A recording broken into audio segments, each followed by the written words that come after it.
Salut l'équipe, j'espère que vous allez bien. Je vous présente Riyad aujourd'hui, je vais le laisser se présenter. C'est un gars de la team qui est dans l'automobile. Donc Riyad, merci d'avoir fait merci à toi pour l'invitation. Pour la vidéo. Je te laisse te présenter en rapide, t'as quel âge? Moi je m'appelle Riyad, j'ai 20 ans. Je vends quelques voitures à côté de mes études. Voilà, je suis en école d'ingénieur en informatique. Et puis voilà, là je suis venu faire une vidéo avec Ilan. Bon, Ilan, je le suis depuis un bon moment. En vrai, quand j'ai commencé l'automobile, j'avais 15 ans. Je ne sais pas si j'ai commencé à regarder dès que j'avais 15 ans, mais je sais qu'au début ça m'avait beaucoup aidé. Ouais, moi j'ai commencé les vidéos il y a 4 ans je crois. Après, voilà. J'ai arrêté pendant 2 ans. C'est dans mes débuts, ouais. J'ai arrêté il y a 2 ans, ouais, tu as dû commencer peut-être à 16 ans, 17 ans, mais c'est Ouais. bien, il y a plein de jeunes. Bon, on a quoi? On a 8 ans, 7 ou 8 ans de différence. Ouais. Mais ça fait plaisir les gars comme toi qu'ils entreprennent même quand vous faites des études, etc. Parce que je pense que les études, en plus des études d'ingénieur, ça doit te prendre du temps. En vrai, c'est énergivore, ça prend du temps, ça prend… Laisse tomber, beaucoup de temps. Mais au moins, ça t'évite d'aller travailler au McDo. Ouais, non, je pense laisse tomber. Au final, c'est moins physique. Ah ouais, non, laisse tomber. Moi, je pense qu'il n'y a pas de sous-métier, tu vois. Non, mais c'est vraiment physique. Et moi, quand est-ce que je l'ai compris ça? Je m'en souviens, un jour, j'avais vendu une C3. Et je l'avais vendue en même pas 2 semaines. C'était l'une de mes premières ventes, tu vois. J'avais fait, je crois, même pas 700-800 € de bénéf. Mais après, mon père, il m'a dit, tu vois, ça t'évite. Il m'a dit la même chose que toi. Il m'a dit, ça t'évite d'aller nettoyer ta McDo. C'est vrai. Mais tu vois, pour moi, même souvent les gens ils pensent que quand tu fais des études, même si j'en ai pas fait, tu vois, ça te conditionne faire des études à avoir un travail fixe. Mais ce qu'on parlait tout à l'heure en off, tes études, ils pourront t'aider dans tes futurs projets, dans tes futurs business et continue. Surtout sur les études que tu fais. Même si comment tu commences l'automobile, je pense que tu as un bel avenir là-dedans. Prenez exemple les mecs, 20 ans, c'est jeune, 20 ans il entreprend. Moi j'ai commencé l'automobile, c'était pareil, c'était un complément de revenu pour moi. Je devais avoir 20 ans, entre 19 et 20 ans, tu vois. Donc c'est bien, et surtout ce que tu fais, tu vois. Je ne vendais pas autant de voitures que toi à ton âge. Donc félicitations déjà pour ça. Plaisir. Du coup, j'allais te demander, depuis quand tu as commencé l'automobile? J'avais l'âge de 15 ans. C'était compliqué un peu. C'était compliqué. En fait, ce qui est compliqué, c'est de convaincre mes parents, tu vois. Moi, si tu vois, au début, j'étais dans l'achat-revente de portefeuilles, sacs. T'as toujours été… Ouais, j'étais l'un des premiers sur Vinted, laisse tomber. C'est pour ça que t'es moitié marocain. T'es un vendeur, tu vends tout. Je sais pas, j'avais le monopole un peu sur Vinted, des portefeuille Lacoste, tout ça. Ah ouais? Après, ça m'a permis d'économiser une certaine. J'avais 1500 € pour commencer. Ouais. En fait, pas beaucoup pour commencer dans l'automobile. Mais du coup, tu as commencé en étant mineur. Comment tu faisais? Tu t'achetais des voitures en particulier au nom de tes parents? Ouais, au nom de mon père. Au nom de mon père, il m'accompagnait partout. Ça va, c'est bien. Je le remercie, je suis reconnaissant envers mon père. C'est bien, tu vois, parce que des fois, il y a des gens de ta famille, c'est pas méchant, tu vois. Mais ils vont pas te mettre des bâtons dans les roues parce qu'ils vont avoir peur pour toi. Mais du coup, ils vont te conditionner à quelque chose. Et au final, c'est eux qui vont te freiner, tu vois. Et franchement, ton père, je pense qu'il te donne une bonne éducation si tu vois, il te pousse un peu à l'entrepreneuriat. Et quand quelqu'un croit en toi, croit en ce que tu fais. Même si on dit toujours, t'as vu, on est des hommes, on dit on a besoin de personne. On peut se faire tout seul et tout, tu vois. Ça, je pense que non. Regarde, moi par exemple, mon cousin Mehdi, je sais pas si tu connais. T'as vu, dans ma famille, c'est l'un des seuls qui m'a poussé. Mais de l'autre côté, c'est pas méchant, tu vois. Mais quand quelqu'un croit en toi, croit en ce que tu fais. Tu vois, ça te pousse, ça te motive et justement, tu as envie de prouver. Et en tout cas, c'est bien, je pense que c'est la bonne éducation. Et le résultat, il en est là, il est loin d'être fini, je pense. Le résultat, non, c'est que le début, on va dire, entre guillemets. Et du coup, aujourd'hui, tu es venu nous présenter une voiture. T'en as pas qu'une en plus, je pense. Non, j'en ai plusieurs, Donc, tu as plusieurs voitures. Parle-nous un petit peu de cette 308. Celle-là, c'est une 308 que je suis parti récupérer à Lyon. Moi, j'habite dans le 95, là. Dans la zone Herblay. Essayez de parler un petit peu plus fort parce qu'excusez-nous, il y a l'aspirateur à côté là, de la station lavage. Moi, c'est une 308 que j'ai récupérée à Lyon, celle-là. Donc je suis parti comme ça la veille, je l'ai vu, il m'a répondu, il était 4 h du matin. J'ai pris mon billet à 6 h, le billet il était à 11 h. J'y suis allé, je l'ai regardé, elle m'a plu. 5300 €, elle a 90 000 km, année 2014. Celle-là, en gros, tu vois, il y a la face avant qui a été volée. Donc là, si tu regardes bien, il y a une petite différence de couleur entre le pare-choc et l'aile. Ouais, mais c'est léger. Je sais pas si vous voyez en vidéo. C'est léger, je sais pas si vous voyez en vidéo. Ça, je t'explique. Tu vas avoir des gens, c'est des connaisseurs. T'as vu, des fois, t'as des gens, même moi, j'ai pas vu sur une de mes voitures où il y a une aile ou quelque chose qui a été refait. T'as des gens, c'est des connaisseurs. Après, Un pare-choc, ça veut pas forcément dire accidenté. Non. Tu vois, là, ça a été volé en l'occurrence. C'est des voitures qui sont beaucoup volées. Mais tu vois, moi de toute façon, je compte changer. J'ai déjà commandé les phares parce que c'est. Ouais, c'est ce que tu me disais. En gros, c'est une allure, sauf qu'ils ont monté les mauvais phares, le mauvais pare-choc. D'accord. Et ils font un pare-choc spécial avec les clignotants qui sont là et tout. Mais juste le pare-choc, il coûte trop cher. Peugeot, je suis allé, ils m'ont dit 2000 €. J'ai dit non. Ouais, non, ça a abusé. Et ça, c'est une voiture qui coûte maintenant sur l'Argus. Du coup, tu l'as affiché à combien? Tu l'as affiché ou pas? Non, je ne l'ai pas encore affiché. Tu l'as pas encore affiché? Je l'ai pas encore affiché, mais si je l'affiche, je la mettrai autour de 10 000. Tu vois, un peu en dessous du marché pour que ça parte vite, parce que je crois qu'il y a le bas de caisse de l'autre côté qui est un peu touché. Je vais pas trop me casser la tête sur un bas de caisse. Du coup, ça te ferait une marge brute à combien? Je sais pas, là déjà, je suis monté à 6 000. En comptant le pare-choc, c'est 400 €, plus peinture 150. Après, je ferai une grosse révision, bougie, tout ça. Bah, déjà, je pense 6 500, 6 600.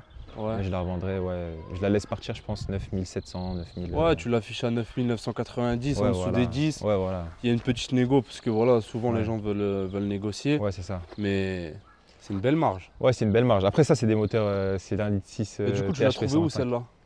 Sur le Bon Coin. Tu l'as trouvé sur le Bon Coin. C'est pour ça, les mecs. Ouais, sur le Bon Coin. Je vous dis souvent quand les gens veulent investir dans l'automobile ou devenir professionnel de l'automobile, ils veulent un plan. Tu vois, ils rentrent dans un métier, ils veulent, moi j'ai un plan, j'achète là-bas ou j'achète là-bas. Et il y a pour moi, Le Bon Coin, il fait partie des fournisseurs. Il ne faut pas le négliger. Regardez là l'affaire qui vous parle, une voiture assez propre, un véhicule qui se vend bien, même si la motorisation c'est pas la meilleure, mais ça reste un véhicule qui se vend bien. Il y a une belle marge à venir. Donc j'espère que tu feras cette marge. Mais du coup, tu l'as acheté à un marchand, tu m'as dit. Un garage, ouais. Un garage, donc c'était une vente à marchand. Vente à marchand, ouais. Sans garantie. Sans garantie, sans rien. Pareil, c'est un fournisseur dont je vous parle. Les marchands que vous pouvez avoir, bon, lui en l'occurrence, c'était à Lyon. Il a fait de la route. Faut aller chercher l'argent, c'est comme ça. Non, faut aller chercher. Moi, ça me fait pas peur à la route. Moi, demain, je vois une affaire à Marseille. Si je pense que je vais retomber sur mes sous. Maintenant, tu as une expérience dans l'automobile, tu fais des bonnes études de marché, tu sais ce que ça vaut, tu vois. T'es pas bête, tu vas pas. Pareil, les marchands, il faut faire attention. Quand tu débutes dans l'automobile, si t'es pas bien formé, les gens, un marchand, il va te prendre pour un petit jeune dans le métier, il va te dire tiens, je te la vends tant, ça se vend tant. C'est pas forcément vrai. Non, il faut vérifier. Donc voilà, tu dois être sûr de toi. Tu vois, tu dois pas être hésitant quand tu vas acheter une voiture à un marchand parce que les gens, c'est des loups. Ils vont te dire ça se vend tel prix, vas-y, achète, sinon je te vends plus de voiture la prochaine fois. Tu vas acheter un truc qui va te rester dans les pattes. Et lui, bah, il y a des bons marchands comme des mauvais. Il faut juste être sûr de toi, être sûr de soi et être sûr de son business. Et ça, c'est important. Ouais. Donc tu vois, Riyad, en l'occurrence, lui, il connaît son métier. Il sait ce que ça vaut et je pense qu'il a une belle affaire à venir. Et du coup, ce marchand, tu as pu négocier un petit peu avec lui sur le prix avant? Ouais, au début, il l'avait affiché à 5 600. Sans le pare-choc, du coup? Non, si, lui, il avait tout monté. Ah, ok. Moi, je l'ai acheté comme ça. J'ai rien touché pour l'instant, mes carrosseries. 5 600, après, je lui ai dit, ouais, j'ai de la route à faire quand même et tout, etc. Je lui ai dit, si tu peux m'arranger un peu, il m'a dit, mon dernier prix, c'est 5 300.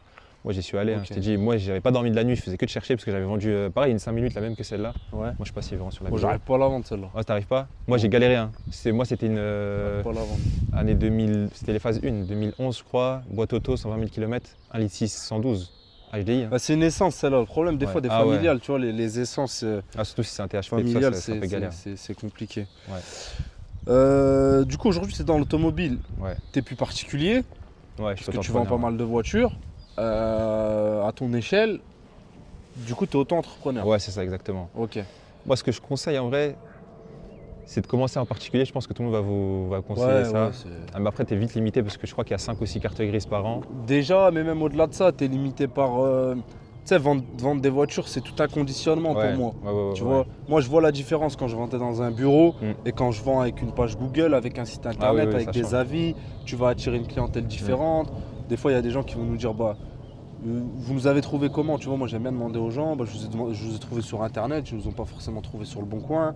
Il y a des gens qui vont nous dire j'ai regardé vos avis. Tu vois, donc être particulier, tu vas être limité. Ouais, t'es vite limité. Tu vas être limité et même tu vas attirer une clientèle où au final, tu feras une vente entre particuliers. Les gens ils vont vouloir te découper sur le prix et tout. Ouais. Et tes marges elles sont moins importantes, tu vas devoir payer les cartes grises. Et tu sais, après, il faut expliquer aux clients. Tu sais, des fois, sur la carte grise, tu vois qu'il y a marqué la date de carte grise. Ouais. Il dit, mais ça fait 3 jours que la carte grise a été faite. Moi, après, il faut lui expliquer que tu fais ça, que tu as réparé ça. Bon, de toute façon, tu dis, on est transparent, on dit tout. Ouais, mais tu vois, les gens, ils aiment bien la transparence. Tu dis, moi, je fais de l'achat-revente et tout. Voilà, ça, il n'y a pas de souci par rapport à ça. Tu vois, même quand j'étais auto-entrepreneur et quand j'ai commencé, quand j'avais à peu près ton âge, les gens, je leur disais, je donnais rendez-vous dans un petit village à côté de chez moi, tu vois. Je leur donnais pas rendez-vous dans mon quartier. Et tu sais, j'avais des DA. Ouais. Et j'avais des annonces pro. Ouais. J'avais pas une page, j'avais pas une boutique Le Bon Coin, mais j'avais des annonces pro. Ouais. Et les gens, ils arrivaient, ils disaient, c'est pas un garage. Ouais. Tu vois, et je pouvais pas dire au téléphone. Par contre, ne vous en faites pas, quand vous allez arriver, c'est pas un garage. Tu sais, je me suis supprimé des clients. Après, il y a le relationnel, il y a le côté humain, le côté social, le côté vendeur, etc., qui fait que tu arrives à aller au bout. Mais j'ai vu de vie la différence quand j'ai ne serait-ce eu juste un bureau, tu vois, et je savais tourner la chose, comment accueillir mes clients. L'accueil client, c'est hyper important aussi. Mais tu vois la différence. En fait, plus tu passes les steps, tu vois, plus tu vois la différence. Ah, c'est vrai. Aujourd'hui, tu es auto-entrepreneur, la fiscalité, c'est un massacre sur ça. Ah ouais, non, je crois que c'est 12% ou je sais plus. Wow, exactement. Après, il y a l'acre, donc ça change. Ça dépend de chaque personne. Mais... Ça dépend de si tu es... Ah putain, comment ils appellent ça? En fait, tu as deux statuts là. Tu as le versement libératoire. Versement libératoire, c'est 1% de plus. Et tu en as un autre. Mais le meilleur statut en auto-entrepreneur, c'est avec le versement libératoire. Ouais. Mais non, il t'achève. Je crois qu'au final, tu es à 13,6%. Ouais, 13, quelque chose comme ça. Ouais. C'est ça, mais c'est énorme. À la virgule près, je ne veux pas dire de bêtises, mais c'est 13,6%. C'est énorme sur un véhicule à 1000. En plus, c'est sur le chiffre d'affaires. Donc sur un véhicule sur le chiffre d'affaires. Ça veut dire que tu vends une voiture 10 000, tu l'as acheté 9 000, tu as fait 1 000 € de marge. Ouais. Tu seras imposé à 13,6%, si je ne dis pas de bêtises. Bah, sur tes 10 000, pas sur tes 1000. Donc tu as perdu de l'argent. Tu perds de l'argent. Tu perds tu as perdu 1360. Enfin, tu dois reverser 1360 €. Maintenant, il y a des choses pour mettre en place sur un type de véhicule. Il y a des façons de faire pour que ça soit, que ça soit rentable. Sinon, c'est pas rentable. Mais après, quand vous allez faire du véhicule, si vous avez un parc avec une vingtaine de voitures, une dizaine de voitures, c'est plus intéressant du tout. Non. Mais l'auto-entreprise, je vais le conseiller, ça va t'éviter de créer une entreprise au sens propre du terme, où il va te falloir un comptable, faire des bilans, etc. L'auto-entreprise, c'est hyper facile, tu fais tes déclarations sur l'URSSAF, tu as beaucoup moins de pression, il n'y a pas d'histoire de TVA, etc. Donc c'est une gestion beaucoup plus simple. Commencez par ça, ça vous permet de rentrer dans l'automobile en étant pro. Commencez par ça si vous voulez commencer doucement. Si tu es un gars qui va commencer, qui veut déjà un local, qui veut déjà des locaux, t'as un portefeuille d'investissement intéressant, pas forcément énormément important, mais intéressant, tu es sûr de ce que tu veux faire, passe directement en entreprise, en SASU, en SARL. Mais voilà, si tu veux vraiment commencer par 1, 2 voitures, 3 voitures par mois, je conseille, c'est un conseil, tu vois, à prendre avec des pincettes, mais de commencer par l'auto-entreprise. Après, tu es vite limité, je crois que c'est 180 000 ou 160 000. Tu es vite limité, mais de toute façon, tu vas te faire découper tout seul. Tu vas vite changer de. Si tu triches pas, tu vas te faire découper tout seul. Tu vas vite changer de statut, tu vas vite le comprendre. Quand tu fais tes déclarations, c'est automatique. Ils te disent, tu as déclaré tant, tu dois tant. Crois-moi, tu regrettes vite. Donc aujourd'hui, combien de véhicules en moyenne tu achètes par mois? Là, par exemple, ce mois-ci, combien tu as de voitures? Là, en ce moment, je dois être à 8. Ah ouais, 7, entre 6 et 8, je sais pas trop. Ouais. Après, moi, je fais plus du petit budget. Ouais, tu vois, donc ça, on va dire que c'est le plus gros budget que j'ai. Celle-là, sinon, après, c'est plus des voitures qui tournent entre 2 000 et 4 000 €. Ok. Tu vois. Mais la moyenne, on va dire, c'est 3 000 €. Moi, je fais des véhicules français, Peugeot. 207, ça se vend bien. 206. Tu cibles déjà des véhicules qui se vendent bien. J'achète de tout. Et tu évites d'avoir des véhicules qui dorment trop longtemps. Ouais, c'est ça exactement. Véhicules français, 207, Clio, tout ça, ça se vend bien. C3. Mais ouais, sinon, C'est un aspirateur ou c'est un. Si vous l'entendez, les mecs, on est désolé, il y a le lavage à côté. Ouais. Même si je recule, je crois que vous allez l'entendre. On va parler un peu plus fort. Ça se trouve, ils vont même pas l'entendre. Ouais. J'ai investi dans un nouveau micro. Merci Jimmy, t'es un bon. Tac. Donc, entre 6 et 8 voitures par mois. Ouais. C'est quoi la moyenne de vente que tu fais? De marche, tu veux dire, ou non, de vente de vente sur ton mois roulement, en moyenne. Après, ça change d'un mois à un autre. Ouais, on va dire entre 5, 6, 7, 8. Ouais, entre 5 et 8, on va dire, ouais. Tu vas vite supprimer l'auto-entrepreneur, toi, de toute façon. Tu vas vite supprimer l'auto-entrepreneur. Entre 5 et 8, ouais, voiture. Ta marge moyenne sur tes véhicules? En vrai, comme c'est des petits prix, ça part vite, je peux me permettre de réduire un peu ma marge. Parce que si tu veux, si je rentre une 207, je sais pas, je la vends 3 jours après, moi je m'en fous, 700 €, 600 €, même 500 €, je ne crache pas dessus, tu vois, c'est de l'argent. C'est magnifique. Sinon, entre une moyenne, je vais dire une fourchette, tu vois, entre petite fourchette, on va dire 500, entre 500 et 1500 par voiture. Ok. Mais quand je fais 1000, je suis content. En auto-entrepreneur, orientez-vous plus vers du petit budget. Ouais, c'est liquide. Comme ça, le chiffre d'affaires, il est moins important et l'imposition, elle est moins importante. Et des gros véhicules ne veulent pas forcément dire des grosses marges. Non. Tu vois? Ouais, la marge, quand on investit plus gros, on souhaite une marge plus grosse. Mais quand tu achètes des petites C3, etc., tu as du roulement, tu dors bien, ta trésorerie, elle n'est pas bloquée pendant très longtemps. Exactement. C'est bien. Mais après, voilà, c'est ce qu'on parlait tout à l'heure en off. Plus tu en achètes, plus tu vas être limité par les bricoles que tu vas devoir faire sur les voitures. Même au niveau de la place pour le stockage. Au niveau de la place, aujourd'hui, toi, tu vends où? Même si je le sais. Moi, j'ai pas. Voilà. Ouais, on en a parlé avant, mais bien sûr, ça c'est pour les abonnés qui regardent la vidéo. Moi, j'ai pas de locaux. On est en train de chercher là, mais avec mon père, parce qu'on veut lancer un plus gros garage. Ouais. Ça, on en parlera après. Ouais. Mais là, pour l'instant, on fait sur des parkings. Hein. C'est beaucoup. Du coup, c'est encore plus de communication, je pense, que quelqu'un qui a des locaux. Tu vois, faut essayer de convaincre la personne. C'est vraiment du relationnel. Ah ouais, tu sens vraiment les freins. Je vous disais tout à l'heure, parce que je suis passé par là avant lui. Tu vois, tu sens les freins, mais quand tu arrives à mettre en confiance les gens, et puis au final, il y a des particuliers qui sont beaucoup plus pros que des professionnels. Ouais, c'est vrai. Ça passe. Mais tu peux sentir une réticence envers les gens. Une petite réticence, et même au-delà de la confiance, tu vas attirer moins de clients par les services proposés. Ouais, c'est vrai. Quand tu vas proposer de prendre un acompte tout de suite, donc tu vas presque conclure une vente avec une machine à un TPE pour la carte bleue, faire des bons de commande. Moi, je me rappelle, je signais les papiers, je faisais des factures. Quand je vendais dehors, des fois il flottait, j'avais oublié mon stylo. Je disais aux gens, je vais chercher mon stylo. C'est galère, hein, ouais. Wow, tu sais, des fois, tu n'étais pas bien organisé. Ah, je te jure. Et c'était une misère. Mais pour moi, quand tu commences, c'était jeune, pour prendre l'exemple de toi, parce que je suis pas vieux, mais voilà. Il faut commencer par là. Ouais, t'es obligé. Toi, tu fais des études et tout à côté, tranquille. Pour l'expérience. Pour toi, aujourd'hui, c'est un complément de revenu. Tu prends de l'expérience. Et tu vois, là, on va en parler tout à l'heure, mais vous visez plus haut et j'ai aucun doute que ça va réussir. Maintenant, si voilà, vous avez les fonds nécessaires et vous êtes sûr de ce métier, c'est ce que vous voulez faire, vous n'êtes pas plus bête qu'un autre, je suis sûr que vous allez réussir. Donc voilà, lancez-vous directement plus haut. C'est quoi qui te plaît dans ce métier? Moi... En vrai, même moi, je ne saurais pas répondre. Hein. Ah ouais? Il y a un jour, il y a un client, il m'a cassé les couilles et ça m'énerve. Ouais. Et un jour où on est tombé sur des super clients, la journée elle s'est super bien passée. C'est le plus beau métier du monde. Tu vois. Moi, il y a plusieurs choses que j'aime bien dans ce métier en vrai. Tu vois, là, par exemple, c'était l'Aïd. C'était l'Aïd pour nous. C'est une grande fête, tu vois, dans l'année. J'ai eu un client, je ne m'attendais pas, il m'a sauté l'Aïd, tu vois. C'est même pas forcément musulman, mais ça m'a fait plaisir. Je ne vais pas parler pendant forcément trop longtemps, tu vois, mais ça m'a fait plaisir. Donc, le relationnel, j'aime bien. J'aime bien quand les clients ils nous font confiance, quand, tu vois. Après, sinon, moi, comme je t'ai dit, je suis passionné par l'automobile. En vrai, depuis le collège, j'aime bien tout ce qui est gros gamos, grosse voiture, comme beaucoup de gens, je pense. Et moi, ce que j'aime bien, c'est quand il y a des petits problèmes sur les voitures et que j'arrive à les régler. Ça, c'est mon kiff, ça. Quand il y a des petits problèmes électroniques, tu vois, des petits trucs et j'arrive à régler, je suis content. Ça, j'aime bien les petits trucs comme ça. Ça fait partie du métier. Ouais, ça fait partie du métier. En vrai, c'est une facette qu'il faut apprendre à aimer. Ouais. Moi, c'est pour ça que je m'oriente plus dans le dépôt-vente, tu vois, mais on en parlera tout à l'heure parce qu'on en a parlé en off. Mais tu vois, c'est une facette que j'aime moins.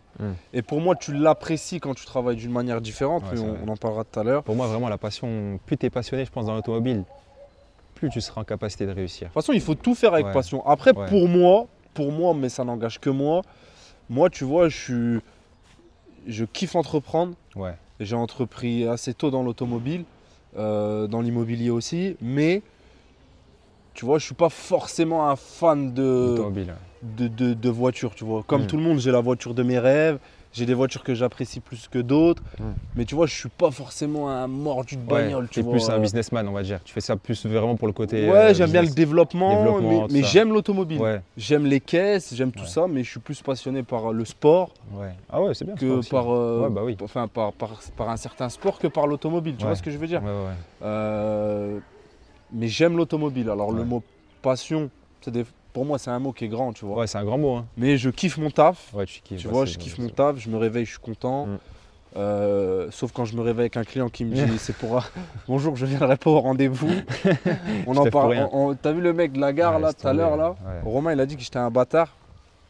Il y a un mec qui m'appelle pour une voiture, il me demande d'aller le chercher à la gare. Moi, je suis fermé à 8 h. J'ouvre à 9 h 30. Il devait arriver à 9 h. Déjà, je fais un petit effort. Il vient de loin. Au final, il me dit qu'il arrive plus tôt. Donc je vais le chercher plus tôt à la gare, dans les coups de 8 h 30, je me réveille dans le speed. À la fin, il vient, la voiture elle est toute propre. On fait un tour, on essaye, il me dit bon bah d'accord, je vous tiens au courant.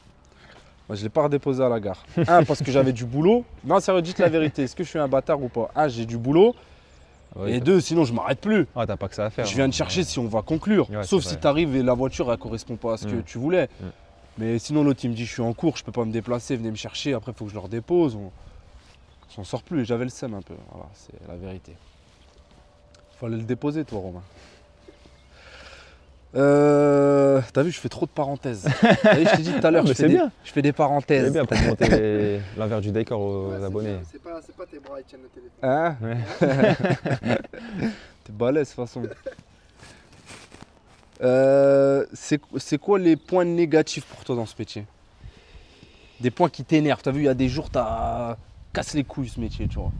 Ouais, c'est quand tu penses que tu as fait une bonne affaire, mais qu'elle n'est pas aussi bonne que ça. Tu vois? Ouais, je suis d'accord. Elle n'est pas aussi bonne que ça, et puis tu penses que vraiment elle va se vendre vite, et les clients ils viennent, ils chipotent pour des petits trucs. Ça, c'est le côté du métier, j'aime pas. Ouais, je déteste. Tu vois, moi, le mois dernier, j'ai vendu une Golf 8 en dépôt-vente en 24 heures. Ouais. Des fois, il y a le coup de chat, c'est comme ça. Ouais, c'est vrai. Et tu sais quoi, j'ai pas supprimé l'annonce. Je pouvais la revendre, je répète, je pouvais la revendre tous les jours la voiture. J'ai des appels tous les jours. Ah, vous en avez pas une autre? J'ai été en acheter une en Allemagne encore plus propre. Ça fait 2 semaines, un peu plus de 2 semaines. Rien, désert total. Donc tu vois, ça c'est des côtés où. Après, ça va avec. Le jeu. Ouais, voilà, c'est ce que j'allais dire. Il suffit d'un client, tu vois, le classe E là, le classe E qu'on a, il est vendu normalement. Donc il y a un acompte qui a été réservé et on avait des offres mais c'était calme. Et il en suffit d'un, le client il habite à Cannes, il est intéressé par le véhicule, ok, donnez-moi le RIF, faites-moi un bon de commande. Voilà. Je la récupère dans 10 jours.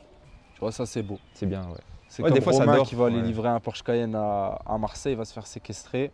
On va me demander une rançon. Je paierai que si je vends le Golf 8. Sinon il va se faire foutre. Tac. Bon, les points négatifs, on en a parlé. Tes projets dans ce business, moi je le sais. Ah, tu le sais parce qu'on en a parlé aussi. Je le sais.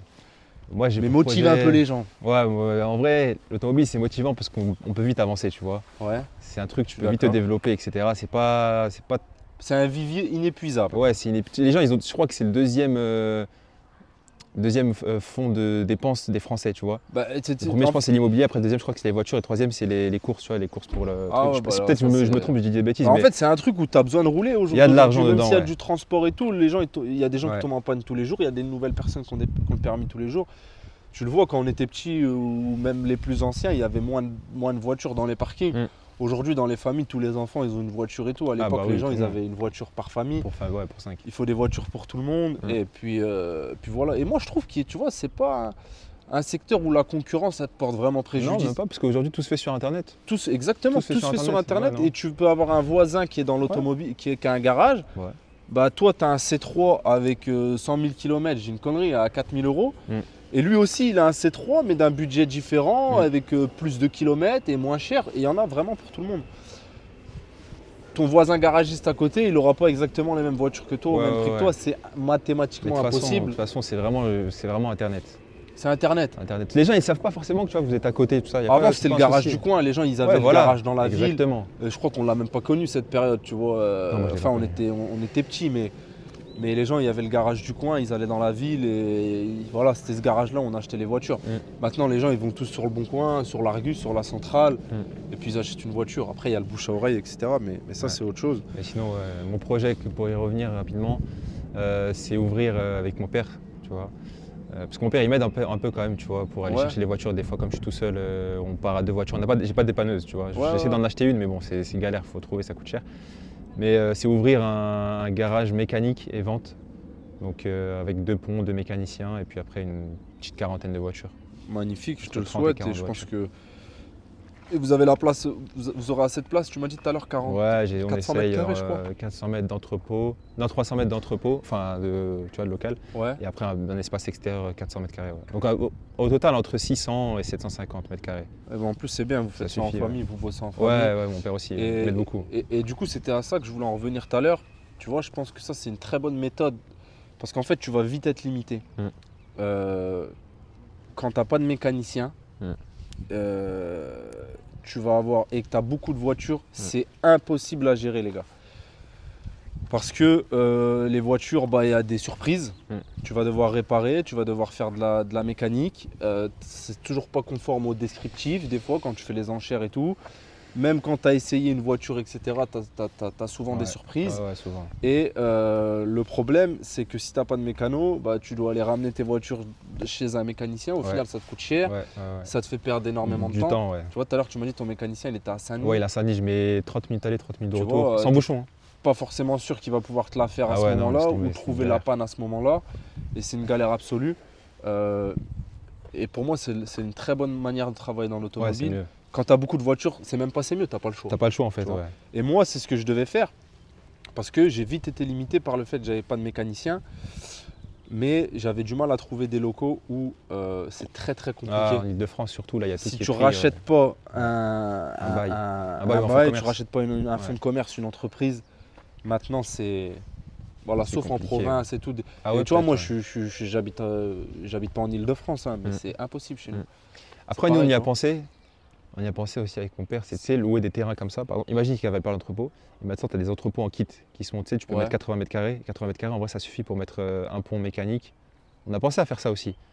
Ouais, après, le problème, c'est que déjà, le point positif, c'est que ça va te faire éviter d'acheter un fonds de commerce. On ne va pas dire les prix. Mais au final, est-ce que c'est beaucoup plus rentable? Franchement, je ne sais pas. Est-ce que tu économises pour faire une bonne étude de marché? Et moi, par exemple, pour ce local-là, j'ai pas interdiction, c'est écrit dans mon bail, j'ai pas le droit de faire de mécanique.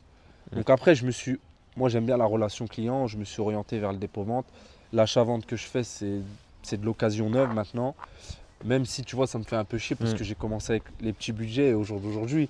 Encore au jour d'aujourd'hui, il n'y a pas mieux que le petit budget. Ah ouais, non, c'est liquide. Mais voilà, pour moi, le dépôt-vente, comme je le dis toujours, il va avec l'achat-revente automobile parce que tu dois proposer à tes clients de la reprise, etc.